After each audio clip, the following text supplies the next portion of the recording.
قرآن مجید میں اللہ تعالیٰ نے رمضان میں زوجہ کے قریب جانے سے صحابہ کو منع کیا تھا. بڑا دلچسپ واقعہ ہے. رمضان کی راتوں میں بھی زوجہ کے قریب جانے سے منع کیا تھا. ایک صحابی تھے، وہ رات میں کہیں چلے گئے.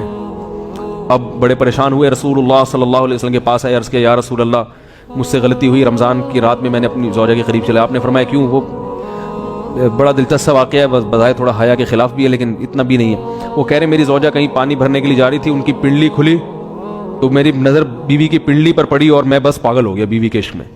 میں یہ اس لیے بیان کر رہا ہوں کہ جو لوگ نظر کی حفاظت کرتے ہیں وہ بیوی کے عشق میں پاگل ہوتے ہیں. جو دن رات انٹرنیٹ پر پنڈلیاں دیکھتے رہتے ہیں انہیں بیوی کی پنڈلی بھی کیا شکل بھی اچھی نہیں لگتی ان کو. بد نظری کا یہ عذاب ہے، وبال ہے کہ جو اللہ نے گھر میں آپ کے لیے بٹھائی ہے وہ آپ کو اچھی نہیں لگے گی. تو نظر کی حفاظت کیا کرو، اس سے آپ کو اپنی بیوی سے عشق ہوگا، محبت ہوگی. بات آ رہی ہے سمجھ میں؟ تو اب دیکھو کیسا روزے کی حالت ہے. رمضان میں پابندی ہے، اسلام میں حکم تھا جو رمضان میں بیوی سے ہم طریقہ کا 60 روزے لگاتار رکھنے پڑیں گے. کتنا بڑا جرم، لیکن صحابی سے برداشت نہیں ہوا. صرف زوجہ کے پاؤں پہ نظر پڑی ہے تو وہ کیسے بیوی سے محبت کرتے ہوں گے اور وہ بیوی کے بغیر رہ سکتے ہوں گے. اور آج لوگوں کے فون آتے ہیں ہماری بیگم جیسے میکے جاتی ہے، اتنی خوشی ایسا اچھا سا فیل ہوتا ہے، ایسا عجیب سا محسوس ہو رہا ہوتا ہے جیسے آزاد ہو گئے. میں کہتا ہوں ظاہر ہے اب تمہیں موقع مل گیا کنڈی لگانے کا، ٹھیک ہے نا، اور آنکھ مٹکے کرنے کا، تو خوش تو ہوگے. تو یہ بھی ایک عذاب ہے جو لبرل لوگ نے جس عذاب میں ڈالا ہوا ہے نا، اس میں عورت کے حقوق نہیں ہے. عورت کے حقوق نظر کی حفاظت میں اور عورت کے پردہ کرنے میں. جب مرد باہر نکلے گا سب پردے میں ہوں گی تو آئے گا کس کے پاس؟ بیگم کے پاس ہی آئے گا. تو اتنے منہ کالا کرنے کے راستے کھول دیے ہیں تو ظاہر ہے پھر کامیاب ازدواجی زندگی نہیں ہوتی. تو نبی کے پاس آئے، عرض کیا یا رسول اللہ میں برداشت نہیں کر پایا. تو آپ مسکرا دیے. تو وہ نبی کے پاس گئے، یا رسول اللہ ایسے ہوا، مجھ سے غلطی ہو گئی.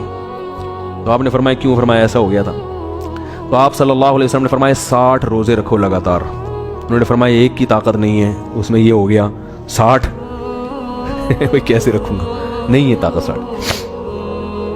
آپ نے فرمایا ٹھیک ہے پھر 60 غریبوں کو 2 ٹائم کا کھانا کھلاؤ. فرمایا اس کی بھی طاقت؟ بولو بھائی نہیں. اتنے میں ایک صحابی لائے کوئی چیز صدقہ کرنے کے لیے. تو آپ نے فرمایا چلو اصل حکم تو یہی ہے کہ 60 روزے یا پھر 60 غریبوں کو کھانا، وہ نہیں تو چلو فی الحال ان کو تنبیہ کے لیے کچھ ان سے صدقہ کروا لیتا ہوں. فرمایا چلو یہ فلاں خیرات کی ایک چیز لے کر آئے ہیں، تم یہ لے کے غریبوں میں بانٹ دو. انہوں نے فرمایا مجھ سے زیادہ غریب پورے مدینہ میں بھائی کوئی بھی نہیں. آپ صلی اللہ علیہ وسلم مسکرانے لگے. فرمایا جاؤ کھاؤ اور بچوں کو کھلاؤ. واہ بھائی غلطی بھی ہوئی اور گھر میں راشن بھی آ گیا. تو اس کے بعد قرآن کی آیت نازل ہوئی کہ احل لکم لیلۃ الصیام الرفث الی نسائکم ہن لباس لکم وانتم لباس لہن علم اللہ انکم کنتم تختانون انفسکم فتاب علیکم وعفى عنکم فالآن باشروہن وابتغوا ما کتب اللہ لکم. فرمایا اللہ کو پتا ہے کہ تم اس حکم پر عمل نہیں کر سکتے، لہٰذا رمضان کی راتوں میں تمہیں اپنی بیوی کے پاس جانے کی اجازت ہے، لہذا ان کے پاس جایا کرو اور اس اولاد کو تلاش کرو جو اللہ نے تمہارے مقدر میں لکھ دی ہے. قرآن جہاں بھی بیوی سے ریلیشن قائم کرنے کی بات کرتا ہے اولاد کا ذکر لازمی کرتا ہے. یعنی تلاش کرو اس اولاد کو جو اللہ نے تمہارے لیے لکھ دی ہے. ما کتب اللہ لکم، ما کتب اللہ علیکم نہیں ہے. علا کا مطلب تمہارے خلاف، لکم کا مطلب تمہارے فائدے کے لیے. لام عربی میں نفع کے لیے آتا ہے، علا عربی میں ضرر اور نقصان کے لیے آتا ہے. فرمایا یہ نہیں کہ اس اولاد کو تلاش کرو جو بطور پینلٹی کے اللہ نے تمہارے متھے لگا دی ہے، جو اللہ نے تمہارے فائدے کے لیے لکھ دی ہے. اس سے پتہ چلتا ہے اسلام اولاد کی کثرت پہ کس قدر حریص ہے.